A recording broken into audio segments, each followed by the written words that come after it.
সুপ্রিয় শিক্ষার্থীবৃন্দ, বর্তমান বিশ্বে করোনা মহামারীর কারণে স্বাভাবিক শ্রেণী কার্যক্রম ব্যাহত হওয়ায় বাংলাদেশ সরকারের নির্দেশনা অনুযায়ী শিক্ষা মন্ত্রণালয়ের নির্দেশনায় আমাদের জিক্কা খাজা রহমত আলী ডিগ্রি কলেজের প্রিন্সিপাল স্যারের সার্বিক তত্ত্বাবধানে এবং অনুপ্রেরণায় আজকে তোমাদের সামনে হাজির হয়েছি।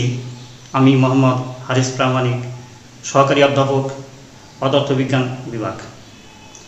আজকে তোমাদের সামনে যে পাঠ উপস্থাপন করব তা হচ্ছে পদার্থবিজ্ঞান দ্বিতীয় পত্র অধ্যায় ৮। এই অধ্যায়ে আমাদের আছে আধুনিক পদার্থবিজ্ঞানের সূচনা। আজকে যে বিষয়গুলো আমরা আলোচনায় আনব তোমাদের সামনে তা হচ্ছে ভরের আপেক্ষিকতা বলতে আমরা কি বুঝি, আইনস্টাইনের ভরশক্তি সমীকরণ E=mc² তার ব্যাখ্যা এবং কিভাবে এই সমীকরণটি প্রতিপাদন করা যায়, সমীকরণটি দাঁড় করানো যায় তাও আমরা দেখব। এবং E=mc² এই সমীকরণ কোথায় কিভাবে আমরা প্রয়োগ করতে পারি সেই বিষয়গুলো আজকে আমরা আলোচনা করব। তাই তোমরা আমাদের এই ক্লাসটি মনোযোগ সহকারে শুনবে, তাহলে আমরা সবাই উপকৃত হব। দেখা যাক, প্রথমে আমরা আসি ভরের আপেক্ষিকতা। ভরের আপেক্ষিকতা বলতে প্রথমে বিজ্ঞানী আইনস্টাইনের সেই থিওরি অফ রিলেটিভিটি, আপেক্ষিকতা। আমরা স্বাভাবিকভাবে জানি যে ভর একটি ধ্রুব সংখ্যা, এর কোনো পরিবর্তন হয় না। সময় এবং দৈর্ঘ্য এগুলো আমরা জানি পরিবর্তন হয় না, কিন্তু আইনস্টাইনের মতে দৈর্ঘ্য, সময়, ভর এগুলো পরিবর্তনশীল। আর সময়ের সাথে ভর এবং দৈর্ঘ্যর পারস্পরিক যে পরিবর্তন, বস্তুর স্থির ভর এবং গতিশীল ভর, স্থির অবস্থার দৈর্ঘ্য এবং গতিশীল অবস্থার দৈর্ঘ্য, স্থির অবস্থার সময় এবং গতিশীল অবস্থার সময়, এরা পরস্পর পরিবর্তনশীল। এই পরিবর্তনকেই বলা হয়েছে আপেক্ষিকতার তথ্য। এখন আমরা ভরের আপেক্ষিকতা যদি বলি, তাহলে কোনো বস্তুর স্থির ভর এবং চলমান ভর এ দুটি ভিন্ন। এখন এই বস্তুর চলমান ভর স্থির ভরের চাইতে বেশি। আইনস্টাইনের মতে কোনো চলমান বস্তুর ভর স্থির ভরের চেয়ে বেশি। বস্তুর চলমান ভর স্থির ভরের চেয়ে বেশি, এটাই ভরের আপেক্ষিকতা। এখন আমরা এই ভরের আপেক্ষিকতা আইনস্টাইনের যে সমীকরণটি আছে সেই সমীকরণটি আমরা দেখব। বস্তুর চলমান ভর এবং স্থির ভরের মধ্যে যে সম্পর্ক তিনি নির্ণয় করছেন সেই সমীকরণটা আমরা একটু দেখে নিই।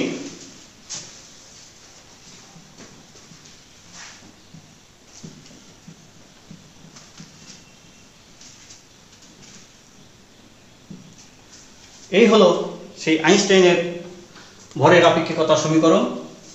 এখানে m হচ্ছে বস্তু চলমান ভর, m0 বস্তু স্থির ভর এবং v হচ্ছে বস্তুর বেগ, c হচ্ছে আলোর বেগ।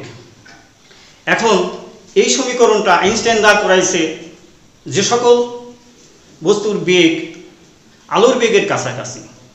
আমরা স্বাভাবিকভাবে দৈনন্দিন জীবনে যে সমস্ত গতির সম্মুখীন হই সে সকল ক্ষেত্রে এই সমীকরণটি প্রযোজ্য না। যে সকল বস্তুর গতি আলোর বেগের কাছাকাছি, যেমন ইলেকট্রনের বেগ, মহাকাশ যানের বেগ এবং কোনো তেজস্ক্রিয় রশ্মির বেগ, এই সকল ক্ষেত্রে এই সমীকরণটি প্রযোজ্য। এখন দেখা যাক একটি মজার বিষয়, যদি বস্তুর বেগ বাড়ে তাহলে ওই বস্তুটির ভরও বাড়ে। তো ভর বাড়তে বাড়তে কতটুকু বাড়তে পারে? যদি কোনো বস্তু আলোর বেগের কাছাকাছি চলে তাহলে তার ভর বাড়ে, কিন্তু কোনো বস্তুর ভর অসীম হওয়া সম্ভব কি? তাহলে এখন দেখি কোনো বস্তুর ভর অসীম হয় কি না এই সমীকরণ অনুসারে। হ্যাঁ, এখানে আমরা যদি বস্তুটিকে মহাকাশে আলোর বেগের সমান বেগে যদি পাঠাতে পারি তাহলে বস্তুটির কি অবস্থা, দেখা যাক কি অবস্থা হয়। এখানে m equal m not by 1 minus V square. তাহলে এখানে বস্তুর বেগ আর আলোর বেগ যদি সমান হয়ে যায় তাহলে কি অবস্থা হয় এখানে সেটাই দেখা যাক। তাহলে C square by C square, তাহলে এখানে দেখা যাচ্ছে যে 1 সি স্কয়ার ক্যান্সেল, তাহলে 1, তাহলে এম নট, আর এখানে কি নিচে কি হয়ে যেতেছে 0, তাহলে সামথিং ভাগ 0 ইকুয়াল ইনফিনিটি। তাহলে আমরা এটা জানি। এখানে দেখা গেল কোনো বস্তু যদি আলোর বেগে চলে তাহলে তার ভর হবে অসীম। এটা আমরা আইনস্টাইনের ভরের আপেক্ষিকতা থেকে এটা জানলাম। এখন দেখা যাক, তাহলে তোমরা নিশ্চয়ই বুঝতে পারছো ভরের আপেক্ষিকতা কি। এখন দেখা যাক আমাদের পরবর্তী আলোচ্য বিষয় আইনস্টাইনের ভর শক্তি সমীকরণ E equal to mc square, তার ব্যাখ্যা ও প্রতিপাদন। এখন কোনো কাজ করতে গেলে আমাদেরকে কি করতে হয়? আমাদের গতি প্রাপ্ত হয়, গতিশক্তি অর্জন করতে হয়। অর্থাৎ গতিশক্তি আমরা জানি কোনো বস্তু কাজ করার যে সামর্থ্য অর্জন করে তাই হলো গতিশক্তি। অর্থাৎ কোনো বস্তু কাজ করলে সে গতিশক্তি প্রাপ্ত হয় এবং গতিশক্তি তার সম্পাদিত কাজ। তাহলে এখানে যদি আমরা লিখি যে সম্পাদিত কাজ W ইকুয়াল, তাহলে আমরা এখানে কাজের যে স্বাভাবিক সংজ্ঞা প্রযুক্ত বল এবং সরণের উপাংশের গুণফল, আমরা এই স্বাভাবিক পদ্ধতিতে না গিয়ে আমরা ইন্টিগ্রেশন ব্যবহার করব। সমাকলন পদ্ধতির মাধ্যমে আমরা কাজটাকে দেখানোর চেষ্টা করব। দেখা যাক কিভাবে হয়। ইন্টিগ্রেশন, সমাকলন চিহ্ন, এখানে বল F এবং তার সাথে আমাদের ক্ষুদ্র দৈর্ঘ্য ds এর গুণফল হলো কাজ। তাহলে এখানে আমরা ইন্টিগ্রেশন ব্যবহার করলাম কেন? এই ইন্টিগ্রেশন দ্বারা ক্ষুদ্র ক্ষুদ্র কাজের সমষ্টিকে বোঝানো হয়। তাহলে এখানে এই ইন্টিগ্রেশনের যে সীমাটা সেটা কেমন হবে? ইন্টিগ্রেশনের সীমাটা হবে হলো যে রাশিটা পরিবর্তন হবে ঠিক ওই রাশির সীমা হবে। তাহলে এখানে পরিবর্তনশীল রাশি আমরা ধরব, এখানে ds ক্ষুদ্র ক্ষুদ্র দৈর্ঘ্য থেকে আমাদের বড় একটা দৈর্ঘ্য পাবো। সেক্ষেত্রে এই s এর সীমা হবে 0 থেকে শুরু করছি এবং সর্বশেষ আমার যে দূরত্ব সেটা s পর্যন্ত গিয়ে শেষ হবে। তাহলে এখন দেখা যাক এটাকে আমরা একটা সমীকরণ হিসেবে রেখে দিলাম। এরপর আমরা দেখব এখানে ds একটা পরিবর্তনশীল রাশি। এখন দেখা যাক আমার এই f এর মধ্যে কোনো পরিবর্তনশীল রাশি আছে কিনা সেটা আমরা এখন দেখব। আমরা জানি নিউটনের দ্বিতীয় সূত্র থেকে বস্তুর উপর প্রযুক্ত বল বস্তুর ভরবেগের পরিবর্তনের হারের সমান। এখন দেখা যাক F ইকুয়াল d/dt mv, এটা হচ্ছে আমার নিউটনের দ্বিতীয় সূত্র। নিউটনের দ্বিতীয় সূত্রে বলা হয়েছিল যে এখানে ভরের পরিবর্তন হবে না, শুধু বেগের পরিবর্তন হবে। কিন্তু আধুনিক পদার্থবিজ্ঞানে আইনস্টাইন বলছেন যে এখানে ভর এবং বেগ দুটোই সমানভাবে পরিবর্তনশীল হবে, একইভাবে পরিবর্তনশীল হবে। এখানে দেখা যাক আমরা যদি এখানে d/dt এটা ব্যবকলন অপারেটর। ব্যবকলন অপারেটর তোমাদের একটু বলি তোমাদের সুবিধার্থে যে অপারেটর কি। অপারেটর হচ্ছে এমন একটা বিষয় যে তার নিজস্ব কোনো মান নেই, নিজস্ব কোনো ধরন নেই, কিন্তু এই অপারেটর অন্যের পরিবর্তন সাধিত করে। তো দেখি এখানে কিভাবে পরিবর্তনটা সাধন করে। যেমন ব্যবকলনের নিয়ম অনুসারে এখানে আমরা mv কে যদি দুইটা ফাংশন বিবেচনা করি তাহলে এখানে আসে আমি একটা ফাংশন রেখে দিলাম আর একটা ফাংশনের ব্যবকলন করলাম, মাঝখানে আমি যোগ চিহ্ন দিয়ে দুইটাকে সংযুক্ত করব। এরপরে আমি আরেকটা ফাংশন বাকিটা রেখে দিলাম, পরেরটাকে আমি সমাকলন করলাম। তাহলে দেখা যাইতেছে আমাদের এফ এর পরিবর্তে আমরা এখানে কি পেলাম, M D V D T plus V D M D T. এখানে দেখো এফ এর মধ্যে আমার ভর আছে, বেগ আছে এবং দুইটাই পরিবর্তনশীল রাশি এবং দুইটা পরিবর্তনই আমরা এখানে গ্রহণ করব। এবং 1 নম্বর সমীকরণে আমরা এফ এর পরিবর্তে আমরা এই জিনিসটা বসিয়ে দিতে পারি, এখানে ভর এবং বেগ দুটাই পরিবর্তনশীল রাশি, কিন্তু আমাদের আরেকটা পরিবর্তনশীল রাশি ডিএস। দেখি ডিএস কে আমরা কি করতে পারি। ডিএস কে আমরা বেগের মাধ্যমে প্রতিস্থাপন করব। তাহলে আমরা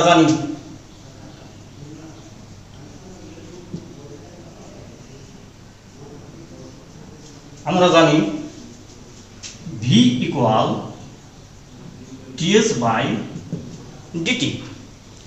তাহলে এখান থেকে ডিএস ইকুয়াল ভি ডিটি। এখন দেখা যাক 1 নং সমীকরণ হতে আমরা কি লিখতে পারি। তো 1 নং সমীকরণে যে এখানে আমরা লিখছি কাজ, তো এই কাজই আমাদের কি গতিশক্তি, সম্পাদিত কাজই গতিশক্তি। তো এখানে আমরা ডাব্লিউ পরিবর্তে আমরা এই গতিশক্তিকে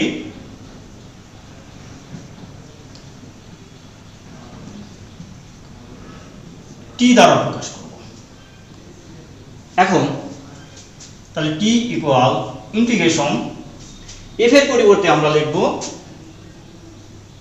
M D V by D T plus V D M ভাগ ডিটি ইন্টু ভি, ডিএস এর পরিবর্তে ভি ইন্টু ডিটি।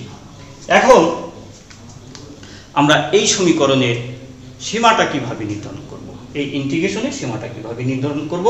দেখা যায় এখানে পরিবর্তনশীল রাশি কি এম এবং ভি, তাহলে আমাদের এই সীমাটা এম এবং ভি দুটো একই সাথে হবে।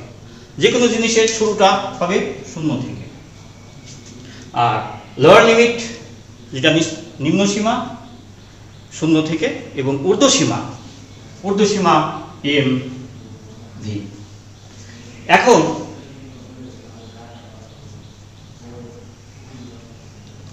দেখা যাক আমাদের এটা ইন্টিগ্রেশন ফরম্যাটে আছে এবং নিতে হবে, কিন্তু এখানে যদি আমরা নরমাল গুণ করি,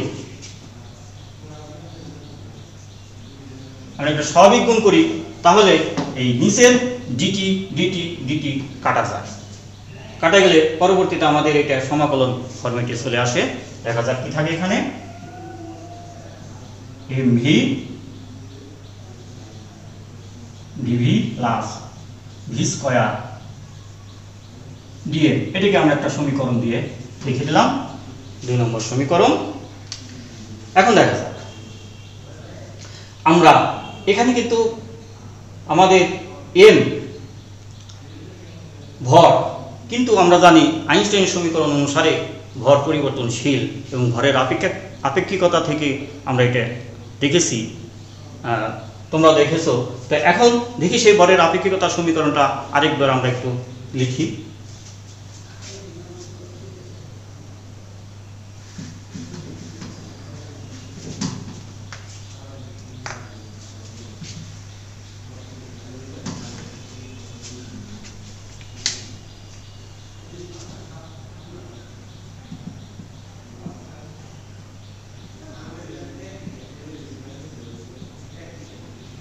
এগুলো আমাদের ভরের আপেক্ষিকতার সমীকরণ। এখানে এম আমাদের চলমান ভর, এম নট স্থির ভর, ভি যে বস্তু চলমান আছে তার বেগ, সি আলোর বেগ। এখন আমরা এই বস্তু স্থির ভর এবং চলমান ভরের মধ্যে যে সম্পর্ক, আমি এই সমীকরণ ব্যবহার করে আমি E=mc², আমাদের যে কাঙ্ক্ষিত সমীকরণ, এই সমীকরণ বের করার চেষ্টা করব। দেখা যাক আমরা এখানে কি করতে পারি। এখন এই সমীকরণটাকে উভয় পক্ষে বর্গ করে দিলাম।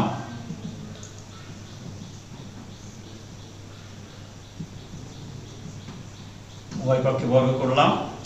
এখন একটু বজ্রগুণ করে দেই।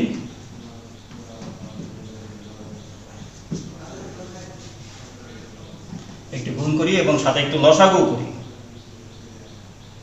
M square C square minus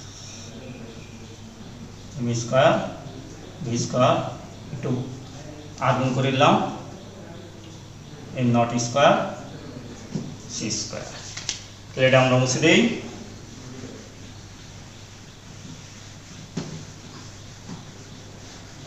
আমাদের কাজের সুবিধার্থে আমি এই সমীকরণটাকে একটু এই পাশে লিখে রাখি। T equal integration V M V DV V square DM number সমীকরণ। এটা এখান থেকে মুছে দিলাম। এখন আসি এই সমীকরণটাকে আমরা যেহেতু সময় সাপেক্ষে বস্তুর ভর এবং বেগ উভয় পরিবর্তনশীল, সময় সাপেক্ষে উভয় পক্ষে আমরা ব্যবকলন করব। দেখা যাক ব্যবকলনের ফল কি আসে। এখানে যদি আমরা ব্যবকলন করলে টু সামনে আসবে এম ডিএম বাই ডিটি। এখানে আলোর বেগ সি, এটা আমার যেভাবে আছে সেভাবে রইল। এখন আসি এখানে, দেখো এখানে আমার ডাবল ফাংশন মেথড। এখানে আমি ভর এম এর ব্যবকলন করেছি, কিন্তু আলোর বেগ এর ব্যবকলন করি নাই। কারণ দ্বিতীয় অংশে যদি আবার আলোর বেগের সমাকলন করি তাহলে আলোর বেগ ধ্রুব সংখ্যা, আমরা সবাই জানি ধ্রুব সংখ্যাকে ব্যবকলন করলে সেটা শূন্য হয়। এর জন্য ওই অংশটুকু আমি আর লিখি নাই। আসি পরের অংশে। তাহলে এখানে যদি আমি এমটাকে স্থির রাখি, ভিটাকে যদি আমি ব্যবকলন করি তাহলে আসবে টু ভি ডিভি ডিটি। এবং পরবর্তীতে নিয়ম অনুযায়ী আমার এখানে কি হবে, প্লাস হবে, কিন্তু এই সামনে মাইনাস থাকার কারণে এই প্লাসটা মাইনাস হবে। তারপরে আসি, প্রথমে আমরা ভিকে স্থির রেখে আমরা এম কে স্থির রেখেছিলাম, এখন আমরা ভি কে স্থির রাখব। তাহলে এখানে আমাদের এম টু এম, তারপর আসছে ভি, তারপরে ডিএম বাই ডিটি ইকুয়াল। দেখো ডান পারে কি হবে, ডান অংশে M not square C square. M not বস্তু স্থির ভর, তাহলে এটা একটা ধ্রুব সংখ্যা। সি আলোর বেগ, এটাও একটা ধ্রুব সংখ্যা। আমরা সবাই জানি ধ্রুব সংখ্যাকে যদি ব্যবকলন করা হয় তাহলে সেটা হয় শূন্য। তাহলে ডান পারে আমরা শূন্য লিখে দিই।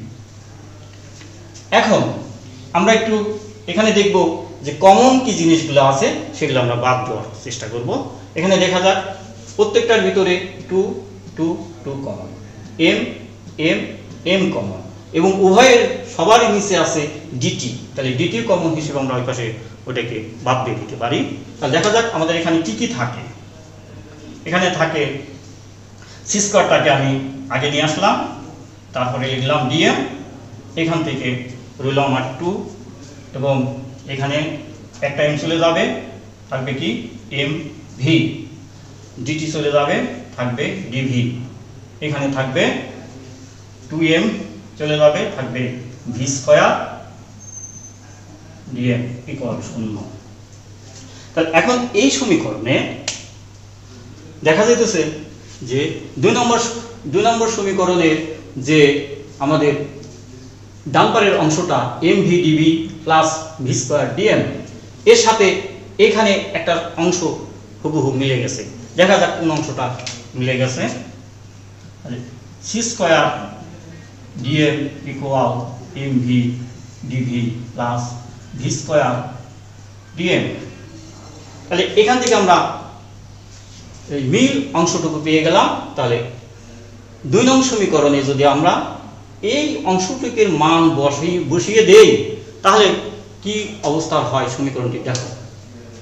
তাহলে এখানে আমরা লিখতে পারি যে কি 2 নং হতে পাই, 2 নং হতে পাই কি পাই।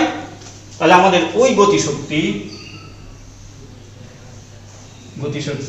টি equal integration mv dv plus v square dm এর পরিবর্তে আমরা লিখতে পারি c স্কয়ার dm। এখন আমরা একেবারে প্রতিপাদনের একেবারে শেষ প্রান্তে এসে গেছি।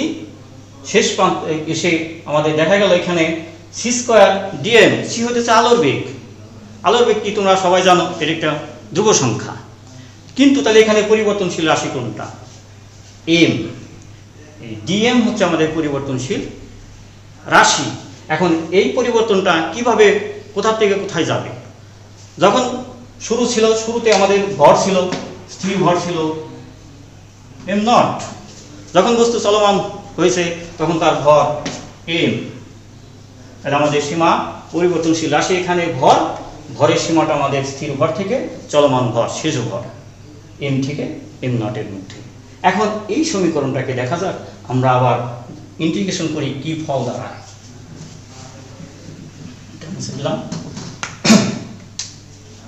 তাহলে এখানে t ইকুয়াল c স্কয়ার ধ্রুব সংখ্যা, এটাকে আমরা সমাকলনের বাইরে রাখবো। আমরা সমাকলন করবো dm। dm কে যদি সমাকলন করা হয় তাহলে শুধু তোমার m হয়। তাহলে c স্কয়ার m, এখানে আমার নিম্ন সীমা m0, ঊর্ধ্ব সীমা m।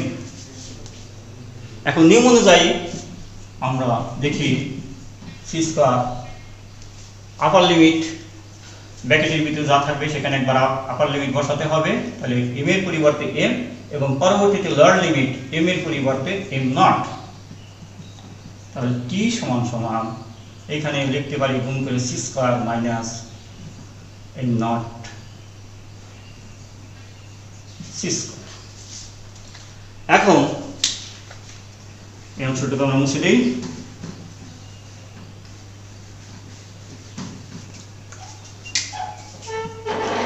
আমাদের এই যে এই অংশটুকু ডান পারে m0 c স্কয়ার, এটা m0 আমাদের স্থির ভর। যেহেতু এটা স্থির ভর তাহলে অবশ্যই এটা কি স্থির অবস্থার শক্তি। এটাকে বাম পাশে নিয়ে আসি, m0 c square plus t, t আমাদের গতিশক্তি ইকুয়াল m c স্কয়ার। এখন m হচ্ছে আমাদের চলমান ভর। তাহলে এই সমীকরণ থেকে আমরা কি দেখি? কোনো চলমান বস্তুর স্থির অবস্থার শক্তি এবং গতিশীল অবস্থার শক্তি, তাহলে এটি কি হচ্ছে? মোট শক্তি। তো মোট শক্তিকে যদি আমরা ই দ্বারা প্রকাশ করি তাহলে আমাদের আইনস্টাইনের সেই বিখ্যাত সমীকরণ E = mc স্কয়ার, এটা আমরা পেয়ে যাই। সেটা হচ্ছে E ইকুয়াল mc স্কয়ার। তাহলে তোমরা অবশ্যই বুঝতে পেরেছো যে এখানে আইনস্টাইনের ভরশক্তি সমীকরণে এমটা কিভাবে পরিবর্তিত হয় সেটা আমরা দেখলাম, এবং সর্বশেষ আমরা দেখলাম যে কিভাবে E = mc স্কয়ার সমীকরণ আমরা বের করতে পারি। এই একটা অংশ আমরা শেষ করলাম। আশা করি তোমরা বুঝতে পেরেছো। তো এখন আমাদের আরেকটি টপিক ছিল E = mc স্কয়ার সমীকরণের প্রয়োগ। তাহলে আইনস্টাইনের এই বিখ্যাত সমীকরণটা আমরা কোথায় কিভাবে প্রয়োগ করতে পারি? আমরা যদি স্বাভাবিক যে গতি আমরা দৈনন্দিন জীবনে ব্যবহার করি, যেমন মনে করো তোমরা বাইসাইকেল চালাও, মোটর সাইকেল এবং বাস, রেলগাড়ি, এই সকল গতি নিয়ে বিবেচনা করলে কিন্তু আইনস্টাইনের সমীকরণ আমরা পাবো না। আমাদের এটা চিন্তা করতে হবে ইলেকট্রনের গতি, তেজস্ক্রিয় কোনো রশ্মির গতি এবং জেট ইঞ্জিনের গতি, মহাকাশযানের গতি, এই সকল বিষয়ের ক্ষেত্রে E = mc স্কয়ার এই সূত্র প্রয়োগ করলে সঠিক হবে। আর এই সূত্রটা আমরা বেশিরভাগ ক্ষেত্রে বর্তমান বিশ্বে সভ্যতার মূলে রয়েছে বিদ্যুৎ শক্তি, আর এই বিদ্যুৎ শক্তি উৎপাদনের জন্য E = mc স্কয়ার এই সমীকরণের অনুপ্রেরণায় আজকাল তেজস্ক্রিয় পদার্থ থেকে বিদ্যুৎ উৎপন্ন হচ্ছে। যেমন ইউরেনিয়াম, রেডিয়াম এবং থ্রিরিয়াম, এই সমস্ত তেজস্ক্রিয় পদার্থ থেকে যে বিদ্যুৎ উৎপন্ন করা হচ্ছে, এখানে দেখা গেছে যে অল্প ভরকে যদি আমরা শক্তিতে রূপান্তর করতে পারি তাহলে আমরা বিশাল আকারে শক্তি পেয়ে থাকি। এবং এটা সম্ভব এই আইনস্টাইনের সমীকরণের মাধ্যমেই এটা সম্ভব হয়েছে তার এই অনবদ্য স্বীকার্য এবং এই আবিষ্কারের জন্য। তো দেখা যাক তার অল্প ভরকে যদি আমরা শক্তিতে রূপান্তর করতে পারি তাহলে এটা কি পরিমাণ শক্তি পাওয়া যায় আমরা এই সমীকরণের সাহায্যে সেই বিষয়টা একটু দেখব। আর আমরা এইগুলা সাধারণত হিসাব করব ইলেকট্রনের ক্ষেত্রে, পারমাণবিক চুল্লিতে জ্বালানির ক্ষেত্রে। দেখা যাক এই সমীকরণ দিয়ে একটু হিসাব করে দেখি। যেমন আমরা যদি কোনো পারমাণবিক চুল্লিতে যে ইউরেনিয়াম জ্বালানি ব্যবহার করি, সেখানে আমি ধরে নিলাম মাত্র 5 গ্রাম, মাত্র 5 গ্রাম ইউরেনিয়ামকে আমি শক্তিতে রূপান্তর করব। তাহলে দেখা যাক যে এই আইনস্টাইনের সমীকরণ অনুসারে আমি কি পরিমাণ শক্তি পাই। তাহলে 5 গ্রাম জ্বালানি আমি ব্যবহার করব এবং কি পরিমাণ শক্তি আমি পাবো সেখানে সেটা দেখি। এখানে আলোর বেগ c 3 × 10⁸ মিটার পার সেকেন্ড। এখন এই গ্রামটাকে আমরা কেজিতে প্রকাশ করতে পারি 5 × 10⁻³ কেজি। কারণ আইনস্টাইনের সমীকরণ অনুসারে E = mc²। এখন m হচ্ছে আমার 5 × 10⁻³ কেজি, c হচ্ছে আলোর বেগ 3 × 10⁸ মিটার পার সেকেন্ড স্কয়ার। এখন এটাকে যদি আমরা হিসাব করি তাহলে আসে 10⁻³ × 9 × 10⁻16 এবং একক আসবে জুল। তাহলে এখানে দেখা যেতেছে 45 × 10⁻, এখানে 13 জুল। এটাকে আমরা সরাসরি লিখতে হবে 5 × 10⁻, কত 14। তাহলে দেখা গেল আমরা মাত্র 5 গ্রাম ইউরেনিয়াম জ্বালানি পারমাণবিক চুল্লিতে ব্যবহার করে আমরা শক্তি পেলাম 4.5 × 10⁻14। তাহলে 5 গ্রাম জ্বালানির তুলনায় আমাদের এই শক্তিটা অনেক বেশি, নাকি কি বলো তোমরা? এটা আমাদের অনেক বেশি, যার কারণে পারমাণবিক চুল্লিতে আমরা এই জ্বালানি এবং ভরকে শক্তিতে রূপান্তর করে বিদ্যুৎ শক্তি উৎপাদন করি। আরেকটা বিষয় বলে রাখি যে তেজস্ক্রিয় রশ্মি বিকিরণের ক্ষেত্রেও অনুরূপ এই ঘটনাগুলো ঘটে। প্রিয় শিক্ষার্থীবৃন্দ, আজকে যে আলোচনা করলাম নিশ্চয় তোমরা বুঝতে পেরেছ। আর আগামীতে আমাদের ক্লাস দেখার আমন্ত্রণ জানিয়ে আজকের মতো আমি এখানে শেষ করছি। সবাইকে